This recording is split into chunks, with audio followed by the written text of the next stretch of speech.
రేవంత్ రెడ్డి పరిస్థితి ఎట్టుందంటే ఇప్పుడు security guard కూడా చేసుకునే పరిస్థితి వస్తుంది. మీరు చూసే ఉంటారు, ఆ వీడియో బాగా వైరల్ అవుతుంది. సెక్యూరిటీ గార్డ్ అని ఎవరైతే గన్మెన్ ఉంటారో వాళ్ళని కూడా చేసుకుంటుండే ఒక ముఖ్యమంత్రి స్థానంలో ఉండి కూడా. దాన్ని మీరు ఎలా చూస్తారు? అది షార్ట్ టెంపరు.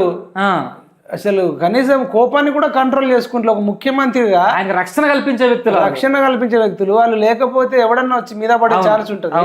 అసలు వాళ్ళను ఒక సెక్యూరిటీ గార్డులను పొద్దున్న లేచి మొక్కలు అలా కాలు మొక్కలు. సెక్యూరిటీ గార్డు దేవుళ్ళు. సెక్యూరిటీ గార్డు కాలు మొక్కాలు రేవంత్ రెడ్డి, డ్రైవర్ల కాలు మొక్కాలు తప్పు లేదు.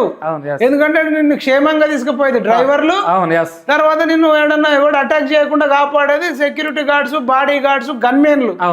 వాళ్ళందరూ ఒకటే కోవలకు వస్తారు. వాళ్ళని పట్టుకుని పట్టా కొడుతున్నాడు. తప్పు కదా అది. అంటే నీకు సీఎం అని కొడతావా? నీకేమైనా కొమ్ములు ఉన్నాయా? మరి ఆయన తిరిగి కొడితే ఏం చేస్తుంటే తిక్కరేగి కాల్చి పడేస్తే. అవును, ఇప్పుడు ఇందిరాగాంధీనే కాల్ చేసిర్రు, రాజీవ్ గాంధీనే కాల్ చేసిర్రు, మళ్ళీ ఆయన తిక్కరేగి రేవంత్ రెడ్డిని కాల్ చేస్తే అవసరమాను? వాళ్ళని రెచ్చగొట్టుడు అవసరమా?